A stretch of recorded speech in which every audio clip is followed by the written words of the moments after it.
The daily realities of life in Nigeria is a thing that would leave any well meaning Nigerian thinking about possible solutions to ordinarily come out of such situation. But what history has shown to us is the fact that we are becoming cynical to the way things are done. We are becoming disillusioned, and we are also refusing to get to participate in our civic duties because we have ordinarily, one way or the other, come to believe that anything we do ordinarily will not count. But what do you expect from our political leaders? What do you expect from them?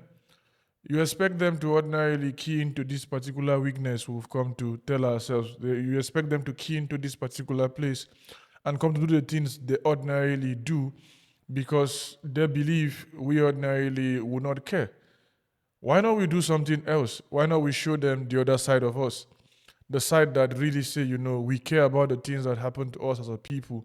We care about the events that happen in our country, and we care about the daily realities of Nigeria, and we want to be part of the day-to-day activities that ordinarily get to make the country grow and make the country get to progress.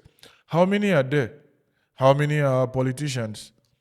How many are there in their number? We are all people of over 220 million, and yet we sit down and tell ourselves that a few persons can get to control the affairs of the entire state and allow them to get to have this idea of a state capture.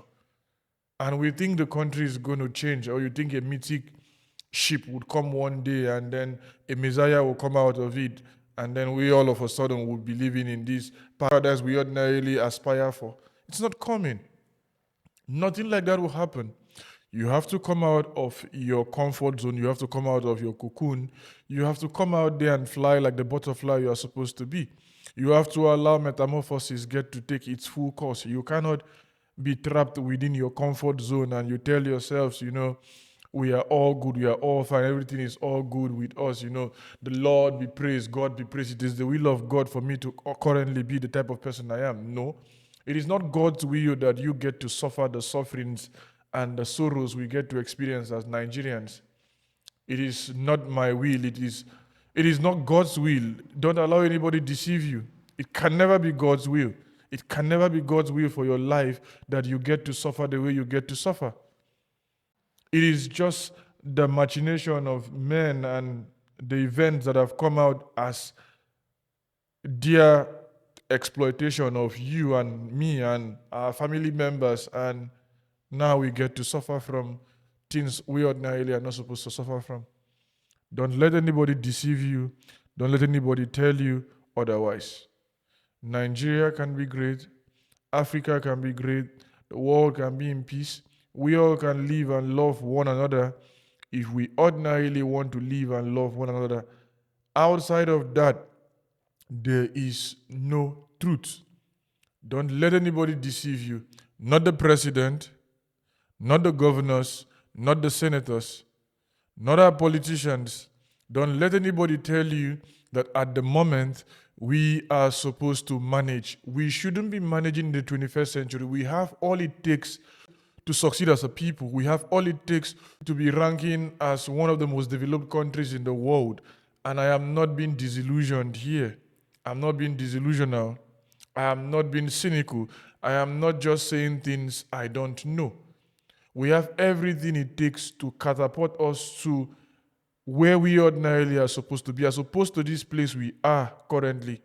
If our politicians have told us to manage, it is because they lack what it takes to ordinarily gear and champion a purpose-driven Nigeria. A Nigeria full of visions, not just visions of now, visions that will see us through the 21st century, visions that would catapult our history into the future and leave us there for the rest of the world to come and meet us. As it is for Nigeria, so it is for many African countries. But yet we tell ourselves that we ordinarily are where we are, and we ordinarily should accept that. It is high time we stop accepting this lie. It is high time we stop deceiving ourselves. It is high time we come to grow. And it is growth I want to see in us. It is that level of growth we have not done at the moment that is disturbing me. It is that level of growth and that level of care and that level of Carefulness as it concerns how we ordinarily do things that we are not doing, that leaves me sometimes sad, if not most times. In fact, all the time. Whenever I think about Nigeria, I feel sad. I sleep with the idea of Nigeria, and when I wake up with the idea of Nigeria. Because I want to see things work. I want to see us succeed. I know we can succeed. I've read the news. I read the news still. I watch the television. I watch the news. I have read the history. I know our history. I know what we did right and the things we didn't do right. And the things we did wrong are on the high side. But at the same time, we can still get our things right. And as it concerns colonialism, there's nothing right about colonialism. From the very beginning of colonialism, the very concept of colonialism to the end is completely wrong. I have no room to get to look at the positive side of colonialism. There's none. And if you're a young Nigerian and you're being deceived and you're being told that there are positive sides to colonialism, run away. There's no positive side to colonialism. It's all evil. It was barbaric. It's barbaric in its different form. It's been taken in the different forms it's taken at the moment. It was a sad reality. And in all forms it's taken at the moment, it remains a sad reality. The forms it's going to take in the future remain still sad reality. And we must not accept that. We must not be made to look at it from at least the positive things it get to bring. You want to talk about bringing hospitals, you want to talk about bringing bridges and roads and in and about all of these positive things you ordinarily want to ascribe as positive things. But upon what grounds were such brought? They were brought on grounds of you being an inferior to the particular meeting. That is, if you were even invited for the meeting. Take the Berlin Conference, for example.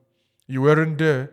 Nobody consulted you. Things just happened, and you shouldn't be happy with that. You shouldn't be happy. You should be sad that a thing like the Berlin Conference happened the way the Berlin Conference happened, and your life got turned and shaped the way it currently is. All because some selfish guy sat down in a particular place and decided a particular thing, and it became our fate and it became our life. There's nobody that should deceive you about that. And as it concerns the crop of leaders we have and their visionless policies for us and the ways in which they get to look at things and the ways they get to go about things, it is not something we should even condone. It is not something we should even be talking about. It is not something we should even be having the conversation about. Give the president time, give our governors time, give our senators time. Does the president know what it means to go hungry? Do our governors even care as to the events that ordinarily we experience on a day-to-day? Do they know about your reality? Do they really know what happens in a place like Makoko? Do they know what happens in the Niger Delta? Do they know what happens in the creek? Do they know the things we get to experience in our hospitals? Do they know the things we experience on the road? Do they know the type of means we get to apply to get to move from one place to the other? Do they know how long it takes us to move from one point of in Nigeria to the next point? Do they know how difficult it is for Nigerians to feed? The next time you sit down and you want to tell yourself, give the president, give the governor, give our senators, give our lawmakers time, ask yourself, when was the last time they experienced the things you are experiencing? When was the last time they experienced the things I am experiencing? Be you a student in Nigeria or a student abroad. When was the last time the president or the president's son or the president's family sat down and thought about lack, real lack, like to really lack something, as well as to lag behind? When was the last time they really sat down to think about the idea of applying for a visa to get to travel, to apply for the different things you get to apply and wait on queues, on ending to ordinarily get without thinking of the fact that they will not get it? When was the last time the president fell ill and didn't get treatment? Does he even receive treatment in Nigeria? When was the last time you as a Nigerian sat down, picked up your phone, and dialed an emergency number? be it from the police department or be it from for an emergency, maybe how your house is burning or whatsoever. When was the last time you picked up and do something and say, okay, you know what? Now I am going to check this. I am going to check this. I am going to check that. I am going to call this. I am going to call this. When was the last time you saw an ambulance? When was the last time you got robbed and you reported the case to the police and it got treated the way it ordinarily supposed to be treated? When was the last time your father, your mother, your auntie, your brother, your uncle, your friend got sick and the thing you thought about was taking the person to the hospital? When was the last time you really didn't think about the idea of calling on God to grant you even the day-to-day transportation you need to go to work? Even for those who live in Nasarawa, they know how difficult it is to get into Abuja. When was the last time you living in Lagos ordinarily plied the road without thinking of a thing like traffic? When was the last time you, as a Nigerian, got the basic necessities you need to ordinarily live life? When was the last time you had the idea that the light in your room will not go off?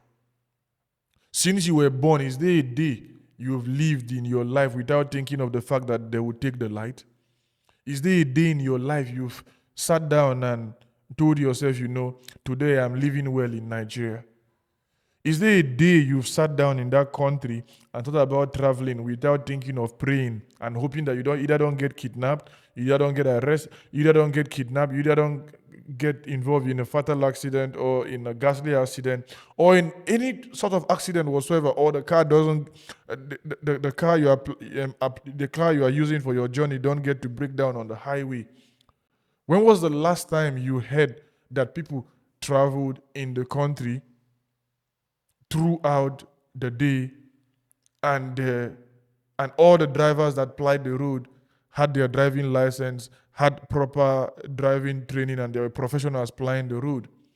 When was the last time you comfortably in your city, in your village, saw an Okada man, a bike woman, plying the roads with helmets and plying the road with all safety gears and everything they ordinarily were supposed to get? When was the last time a place like road safety, a body like road safety ordinarily gets to do the things that we ordinarily love? We used to say those days that road safety was not among the group that get to take bribe. But for how long did that last? We saw them move from the idea of getting books and then calling the driver to come behind to check one or two things and then put it inside the book, and to the level whereby they extend their hands as the police were known to have, what the police are known to do, and then get the money and then comfortably do it. As such, day in, day out, we ourselves have told ourselves that we cannot grow, we cannot stand strong, we cannot stand tall, we cannot do the good things we ordinarily are supposed to do for ourselves. As such, we look at our lives and look at the things we do and look at the ways we go and we look at the ways things are, and we tell ourselves, you know what, I think it's a Nigerian thing. First, it's an African thing when it comes to attending late to a particular stuff. So probably African time and Nigerian time don't get to affect us. African time and Nigerian time has come to affect us. And we tell ourselves these things, and we tell ourselves this lie, and we go on with this over and over and over again.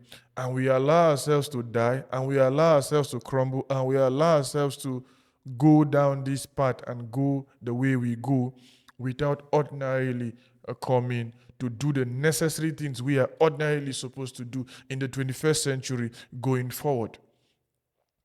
How will you excuse the president? A president that goes with the amount of cars he goes for his convoy. A president that told you that his friend moved from 5 Rolls Royce to a Honda Accord. If somebody can buy 5 Honda, if somebody can buy 5 Rolls Royce, is it fueling of such cars that will be the person's problem? Do you know what it means to get a Rolls Royce? Do you know what it means to ordinarily get a Rolls Royce? And then the president comes and tells you the story he gets to tell you, and you just start pitying him. Do you know? We don't even know how much our senators We don't even know how much our lawmakers make in in our country. We don't know how much they earn. We don't know. We just have speculation. Which body would ordinarily go without being checked? A body of people we elected, or we allowed them to be selected to get to govern the country.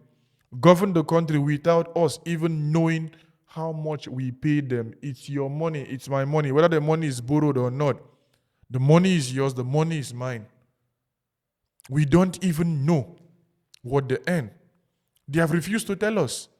When you try asking, it looks as if you are demanding for something too much. It looks as if you are demanding for things you ordinarily shouldn't be demanding. But why won't you know the salary of the person you employ to do your job? And even about their job, what do they really do? Is it the stuff they said they were doing with Very Dark Man and Bobrisky, going into the investigation of the matter and the mimicking of the things they did there, and the drama, the whole drama that get to happen around that particular place? Is that the job they get to do down there? Or is it the one of the Senate president getting to tell us the different things he get to say at different times? And sometimes you sit down and you ask yourself, what on earth is he talking about? How can a Senate president be saying the things he's saying unchecked, unbridled, and just go scot-free without criticism, without anybody being able to call him to account and the likes of that? When was the last time you saw the politicians, the ones you voted and the ones you allowed to be voted, or the ones you allowed to take offices? When was the last time you saw them actually discuss a policy that would really come to help us? Policies that can be achieved within a fixed period of time, that can be accounted for. Not policies that we don't know anything about, not policies that are so confusing and are so there in the air without having any means of getting to touch the ground. When was the last time you saw this? When was the last time you actually looked at yourself within, and you tell yourself, you know what, the events in my life, thanks to this man and thanks to that politician, it has become better? Do you have roads? Do we have roads? Do we have hospitals? Do we have ambulances? Do we have ambulance in our space? Do we have the basic things we need? Do we have good means of transportation? How do people qualify to ply our roads? How do people become drivers in Nigeria? And who is checking their license? Who is granting them access to the road? How do people become drivers and motorcyclists in our roads? How do people become riders and drivers in Nigeria? What about agriculture? What are we doing? What are we doing to ourselves? We import almost everything. 85% of the food we eat is being imported, if not more. And the president tells you that everything is fine, you should give him some time. He's making you a promise. He's going to take Nigeria to promised land. How many politicians have said that? How many presidents have said that? How many governors have said these things these politicians get to say in the past and go scot-free? He's almost preparing for the next elections. And he's telling us we should give him more time. For how long do you want to give him? For how long do you want to ordinarily look at him? People will get to tell us about the day that will be better in the evening. We'll start showing signs in the morning. He's almost becoming 2 years in office. With a year and a half that will be left for him. That's 1 year normal and then the other period for campaign. And then we tell ourselves that things will get better.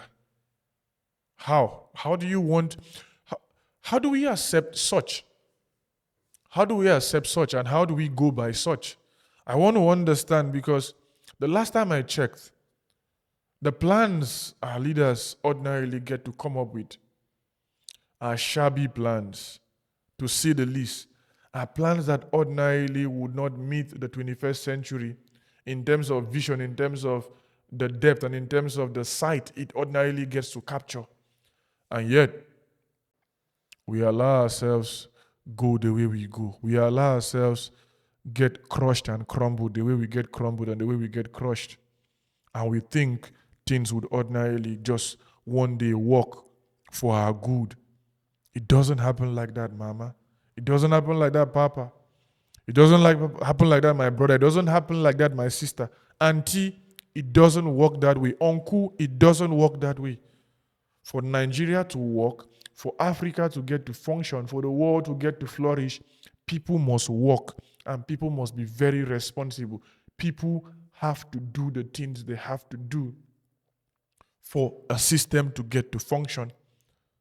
From Newton's law to the ideas of Kepler to the ideas of Albert Einstein to the different persons that have given us the different things the different theories we now get to use to better understand our world, we must work. We must put in the work.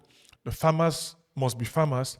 The lawyers have to be lawyers. The police officers have to be the police officers. Other security operatives have to do their job and do it well.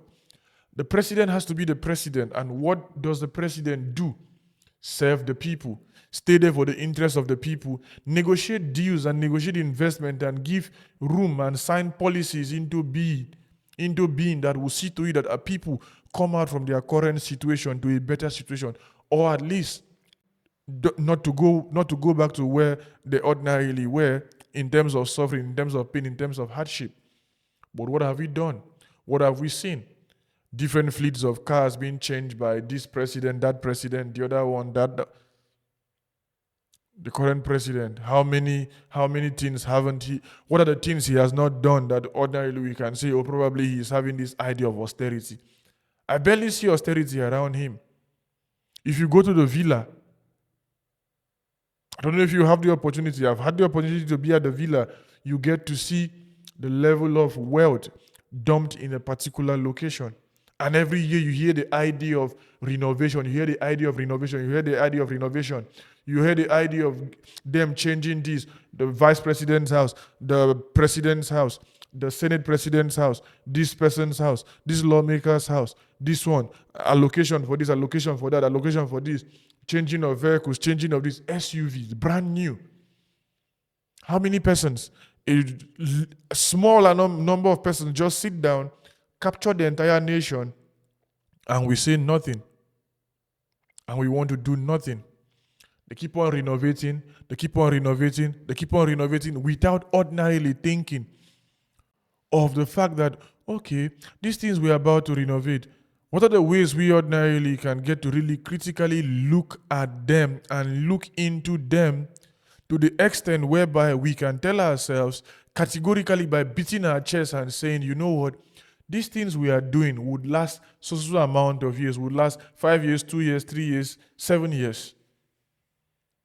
When was the last time they did that? If you know, come and tell me. If you know, come and tell me. If you know how your father died, if you know how your father died without blaming the government, come and tell me. If you know how your mother got killed without ordinarily looking at the government and saying if they had beefed the security, things would have been better. Or your brother wouldn't have died if the roads were fixed. Or your friend wouldn't have lost his life in that accident that took his life and the lives of other persons, if things were done the way they were done. And yet you sit down there, and I sit down here, and we want to give them another chance. Tell me, what does a politician do actually in Nigeria? What is the job of a politician? A politician as a politician, not the one elected, just a normal politician, what is their job? How can we trace their source of wealth? How can we trace their source of income? And how legit is it? And how legit are such sources?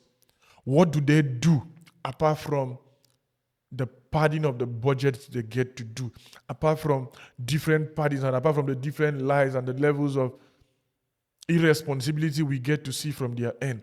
Apart from spending money ordinarily meant for the entire country, for themselves and for themselves alone. How do they lead their life, and where do they get their source of money from? How do they source their income? When they go to get loans from IMF, and when they come to office and see the level of decay in the system, and they see the level of pain and the level of problems we have and the amount of money we are owing, what gives them the F13? What gives our politicians the F13 and the temerity to get to spend the money lavishly on their life and cut the money away and keep in their houses, and nobody seems to be saying almost anything reasonable? And the few persons that get to speak up to power are arrested, killed, maimed, intimidated, family members affected, threatened, kidnapped, beaten to death, and a whole lot of other things that we get to see. Even in broad daylight, captured on CCTV and the different places you get to see. Is this the type of place we want to live in? The animal farm? Is it the idea of animals, all animals are equal, but some animals are more equal? Who gave the right to the few animals to be more equal than other animals? At what point did we come to this particular position where we can comfortably look at ourselves and pardon the president, pardon our governors for ineffective ways of leading, for poor choices they get to make, for the poor policies they get to implement, and the levels of them not being accountable to us? And yet we say, we have to pardon them. No, we cannot pardon them. I always ask this question. If your family is having a challenge in terms of keeping the family's business going, and they get to borrow money, or they get to get money from wherever they get from, money is lended to them, or money is lended to you guys, and you have to think about investing in the business, investing in seeing to it that things get to work out for the family, and by extension work out for the country. You guys get to find yourself. All of a sudden, a particular group of family members begin to get out of that money to go clubbing, go buying cars and doing different stuff that is not the main reason why that particular amount of money was given to your family in the first place. What do you think you will do? Will you be angry, or you'll be happy for your family all of a sudden? You'll be happy for your brothers and sisters who go about taking that money. When you see such situation in your family, what will you do? You'll be very angry, right? I guess so too, myself. But that is what we see. We don't have enough to go around, at least so we want to tell ourselves. And yet we allow our politicians to get to cut away with the little we have. We steal, they also steal, and everybody thinks it's now normal. From our religious leaders to our secular leaders, to our leaders, and even to our families, we get to see the decay of a system. We rot from within. I saw someone like Will Duran would get to tell us that a civilization is not fully conquered or destroyed from without it first destroying itself from within. We first do the damage to ourselves. We are the ones that first do the damage to ourselves, and from there, it grants the chance for whatever is to happen externally to get to happen. We cannot continue like this.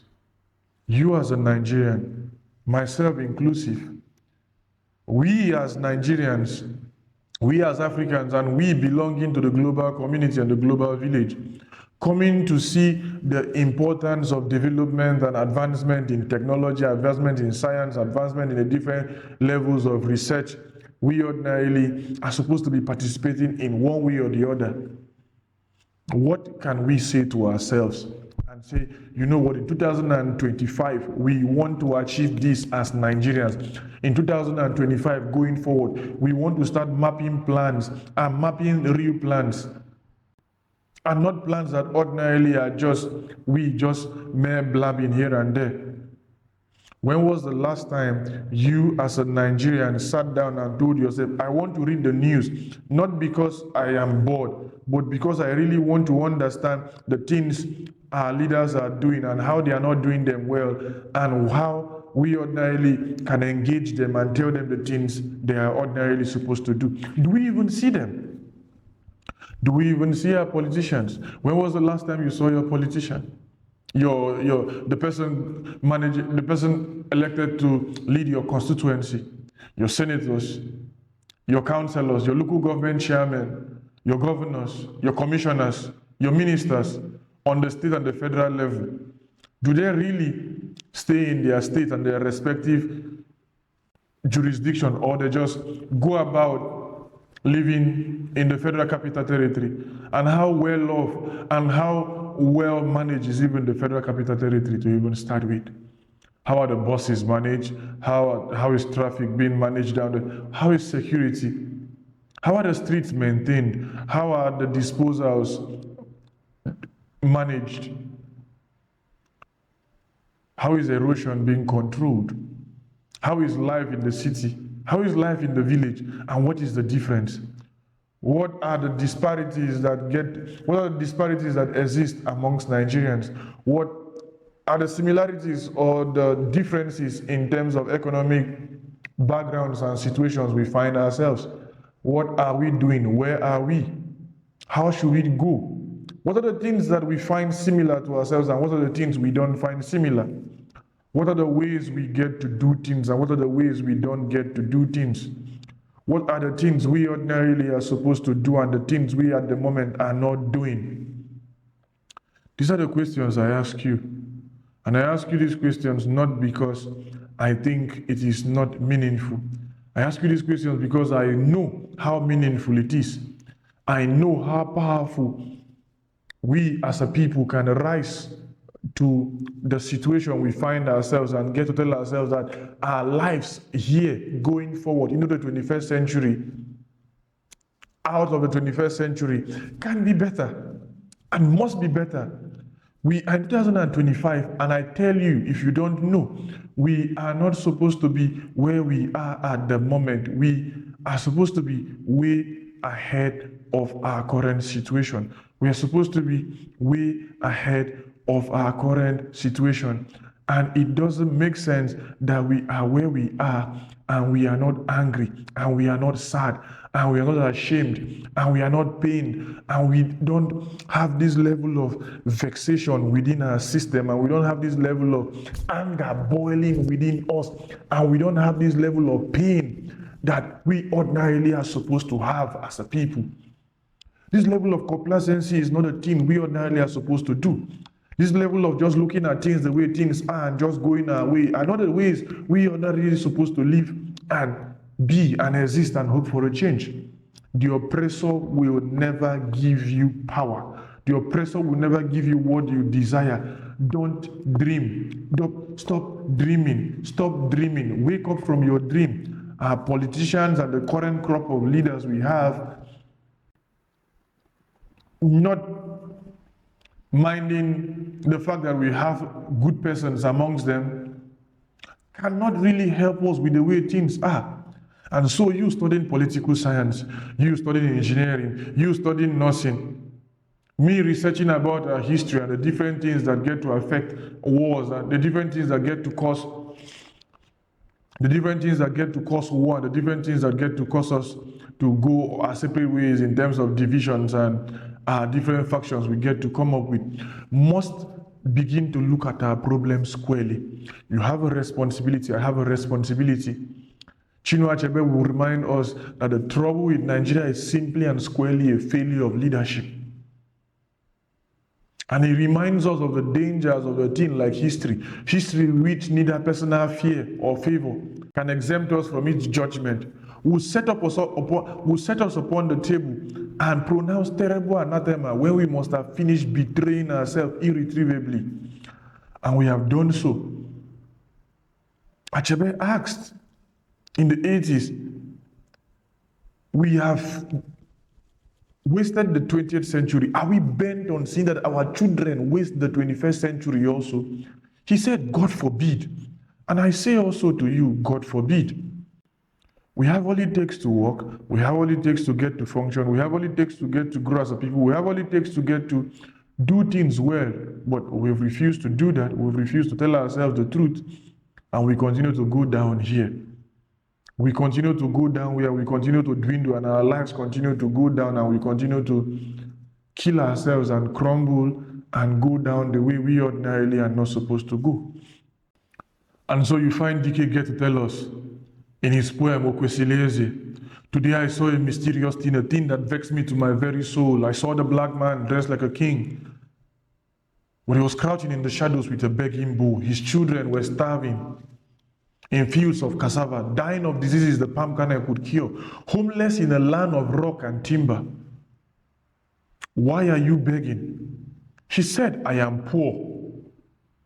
How can a man be poor in a land full of rock and timber? How can his children be starving in a place and a field full of palm kernels and cassava? What else does a man need to make a home for himself rather than getting timber and getting stone and getting clay? And yet this man says he's poor. This man sits down and tells himself, I am poor. And he accepts his poverty. He accepts his poverty and accepts his level of lack. He accepts his lack of vision, just the same way the people of Zimbabwe accepted the fact that they ordinarily cannot till the soil the way their land grabbers till the soil.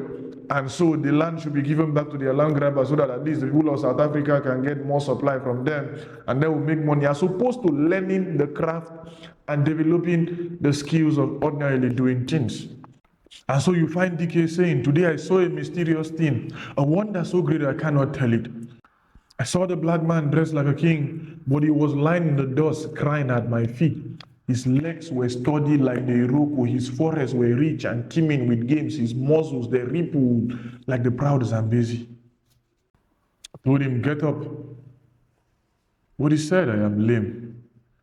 But then stop for a moment and ask yourself, how can a man whose leg is as sturdy as the Iroko, for emphasis, if you don't know the Iroko, liken it to the oak tree. How can a man with legs as sturdy as that tell himself he is lame? How can a man with muscles that ripple like the proud Zambezi, with thick veins, they move like the river the river Zambezi? They move like the river Zambezi, and yet such a man tells himself he is lame. With forests rich and teeming with game, where he ordinarily should carry out his sports and ordinarily get what he will eat for himself, he goes about telling himself he's lame. What more can be likened to a man who has failed himself and has failed his ancestors, waiting for somebody to come and feed him all the time? Decay continues, today I saw a mysterious thing, so shocking I have no words to say. I saw the black man dressed like a king, but he was standing like a lost by the highway. He heard those in a cage that had no gate. He could see where the keys to his chains were kept. He stood on clamps, but they had no weight. Why are you here? He said, I am trapped. And for the 70th time, I asked myself, how can a man be in a cage that had no gate and say he is trapped? What is a cage without a gate or barricade? What is a country without borders? What is a state without its own territory? And yet this man claims he's trapped, standing by the highway like the lost, not knowing his left from his right, not knowing where to go and where not to go. He stood on clamps, but these clamps had no weight. What are clamps known for rather than exerting weight on what it ordinarily is supposed to exert weight upon? And he says, I am trapped. But he's dressed like a king. Should a king ordinarily be that stupid? Should a king ordinarily be that childish? Should a king ordinarily lead life the way such an African is leading his life? Such a Nigerian, such a global citizen is leading his or her life? Should that be the case? And where is the lie in our own day-to-day experience and in our day-to-day conversations in our life? Where have we lied? Where did Decay go wrong in what he's saying? And the rapid decay continues. Today I saw a mysterious thing. Oh, how can I tell such a horrible story? I saw the black man dressed like a king, but he was sharing a sleeping mat with poverty. His poverty was a fat man with a bulging stomach, lying on his back beside a pot full of treasures. This reality was all he seemed to lack. That he could get up and make his own future. That he could get up and make his own future. As opposed to the things he has told himself. He's poor, he's lame, he's trapped. And now he's lying beside a treasure, but being pressed and being clammed upon by poverty. And when you look around, and you look at our situation, and you look at from farming to the different things we get to do, and to the different things we don't get to do as Nigerians, you get to see where we go wrong as a people. You get to see where we deceive ourselves as Nigerians. And you come to understand our problem, and you come to understand the ways in which we are ordinarily supposed to lead life and the ways we don't get to lead life. And you tell yourself, it takes two to tango. It takes you and it takes me. And if you fail to do that, the blame is for us. It's for us to get to bear. Nobody else. Nobody will come to save us. Nobody will come to save us. We are in and about this together. Remind yourself of D.K. Chukwumerije each time you want to go to bed. In his poem, Fix the Politics, you get to understand how deep-rooted these things are. A broken road does not understand Igbo. It will not maim the Fulani and let the rest of us go. The accident it will cause will take our lives. For when a vehicle somersaults, it breaks our bones. You can speak Nupe till morning comes. You do not build libraries in our public schools. And when a young woman lies dying in childbed, your fluency in a job will not save her life. For Christian or Muslim, it makes no difference when you are being driven around in an ambulance from hospital to hospital in search of oxygen. Northerner or Southerner, you would die suffocating. You would die of causes easily preventable, like no fuel for police to respond to your distress call, no water, no light, no nurses, no jobs. Nothing kills us efficiently as bad governance. As politicians in office who do not pay salaries, whose response to bad road is bigger SUVs, who set up committees and publish white papers presiding over affairs that never improve. Politicians in Jeep with minds in London, perpetual latecomers to every meeting, irritated by anyone with a different opinion, who see the people as a throne to sit on. Politicians in power who personalize the state, who criminalize criticism and terrorize dissent. Nothing in society kills us efficiently as a politician in high office with low mentality. For you see, Boko Haram will burn down a classroom, but a politician can swallow the entire school system, can fold our power stations and put in his briefcase, can roll up the railways and keep in her house. Politicians can file our seaports away in a drawer, can cripple all our farms with no fertilizers. No matter the passion you bring to your startup, government can kill it with just one pronouncement. And no degree you hold, no grammar you speak, no decision you make to just face your work can save you from those elected to make and enforce our laws. The way they see things is a wall around you, for you cannot drive faster than the person driving you. No matter your education, qualification, or achievement, you are subject to the mentality of those in government. Politicians in office hold a yam and a knife, for to elect is to give the elected the power over life. Which child will remain a marjorie or become someone better? These things are in the hands of the people in power. Politicians in office hold the farm and the seed, For to elect is to give the elected the power to decide whether security operatives can murder citizens and walk away free. These things are in the hands of those who run the country. So if you are tired of it all, then strike at its root. If you are tired of needing a letter from a senator to get a job, if you are tired of seeing your hustles frustrated by public policies, if you are tired of this shame, then fix the politics. If you are tired of the anger, the hunger in our streets, if you are tired of the number of children who die before age 5, if you are tired of the dreams suffocated in our youths, if you are tired of insecurity, then fix the politics. For until they are there in office, men and women with a heart for public service, no tribe, no tongue, just commitment to build a functional nation that fills us all with pride. Until they are there in the highest office, men and women with a heart for selfless service, no region, no religion, just commitment to nation. Until we elect them, we labor in vain. Until we elect such persons to our offices, until we elect such persons to get to champion our life and champion the things and the ways we get to live, my dear brother, my dear sister, Nigeria labors in vain.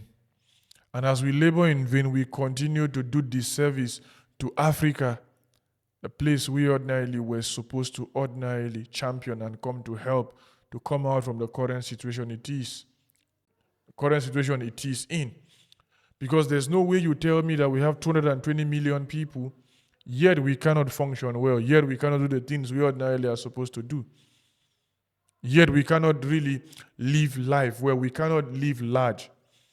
And so next time you look at the president and he sits down and tells you the things he gets to tell you, and he tells you to give him time more than the time he needs, and his lifestyle is not corresponding to the things he gets to do, and he spends more days outside of the country as opposed to living within the country he ordinarily is supposed to govern.